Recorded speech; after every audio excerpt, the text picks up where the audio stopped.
Seigneur. Il suffit au disciple d'être traité comme son maître, et au serviteur comme son Seigneur. S'ils ont appelé le maître de la maison Béelzébul, à combien plus forte raison appelleront-ils ainsi les gens de sa maison? Ne les craignez donc point, car il n'y a rien de caché qui ne doive être découvert, ni de secret qui ne doive être connu. Ce que je vous dis dans les ténèbres, dites-le en plein jour, et ce qui vous est dit à l'oreille, prêchez-le sur les toits. Ne craignez pas ceux qui tuent le corps et qui ne peuvent tuer l'âme. Craignez plutôt celui qui peut faire périr l'âme et le corps dans la géhenne. Ne vend-on pas 2 passereaux pour 1 sou? Cependant, il n'en tombe pas un à terre sans la volonté de votre Père. Et même les cheveux de votre tête sont tous comptés. Ne craignez donc point. Vous valez plus que beaucoup de passereaux.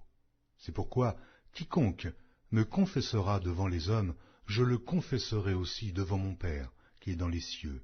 Mais quiconque me reniera devant les hommes, je le renierai aussi devant mon Père qui est dans les cieux. Ne croyez pas que je sois venu apporter la paix sur la terre. Je ne suis pas venu apporter la paix, mais l'épée. Car je suis venu mettre la division entre l'homme et son père, entre la fille et sa mère, entre la belle-fille et sa belle-mère. Et l'homme aura pour ennemi les gens de sa maison. Celui qui aime son père ou sa mère plus que moi n'est pas digne de moi, et celui qui aime son fils ou sa fille plus que moi n'est pas digne de moi. Celui qui ne prend pas sa croix et ne me suit pas n'est pas digne de moi. Celui qui conservera sa vie la perdra, et celui qui perdra sa vie à cause de moi la retrouvera. Celui qui vous reçoit me reçoit, et celui qui me reçoit reçoit celui qui m'a envoyé. Celui qui reçoit un prophète en qualité de prophète recevra une récompense de prophète, et celui qui reçoit un juste en qualité de juste recevra une récompense de juste. Et quiconque donnera seulement un verre d'eau froide à l'un de ses plus petits parce qu'il est mon disciple, je vous le dis en vérité, il ne perdra point sa récompense. Matthieu, chapitre 12. En ce temps-là, Jésus traversa les champs de blé un jour de Shabbat. Ses disciples, qui avaient faim, se mirent à arracher des épis et à manger. Les pharisiens, voyant cela, lui dirent, « Voici, tes disciples font ce qu'il n'est pas permis de faire pendant le Shabbat. » Mais Jésus leur répondit, « N'avez-vous pas lu ce que fit David lorsqu'il eut faim, lui et ceux qui étaient avec lui, comment il entra dans la maison de Dieu et mangea les pains de proposition qu'il ne lui était pas permis de manger, non plus qu'à ceux qui étaient avec lui et qui étaient réservés aux sacrificateurs seuls?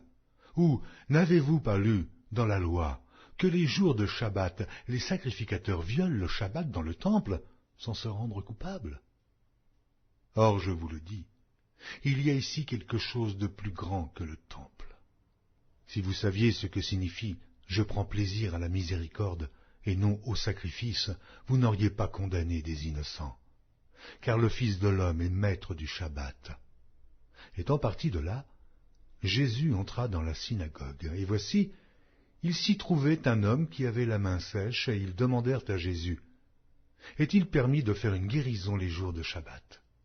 C'était afin de pouvoir l'accuser.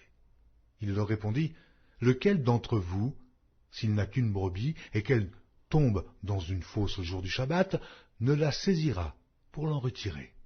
Combien un homme ne vaut-il pas plus qu'une brebis? Il est donc permis de faire du bien les jours de Shabbat. » Alors il dit à l'homme, « Étends ta main. » Il l'étendit, et elle devint saine, comme l'autre. Les pharisiens sortirent, et ils se consultèrent sur les moyens de le faire périr. Mais Jésus, l'ayant su, s'éloigna de ce lieu. Une grande foule le suivit. Il guérit tous les malades, et il leur recommanda sévèrement de ne pas le faire connaître, afin que s'accomplît ce qui avait été annoncé par Isaïe le prophète. « Voici mon serviteur que j'ai choisi, mon bien-aimé, en qui mon âme a pris plaisir. Je mettrai mon esprit sur lui, et il annoncera la justice aux nations. Il ne contestera point, et il ne criera point, et personne n'entendra sa voix dans les rues. Il ne brisera point le roseau cassé, et il n'éteindra point le lumignon qui fume, jusqu'à ce qu'il ait fait triompher la justice, et les nations espéreront en son nom.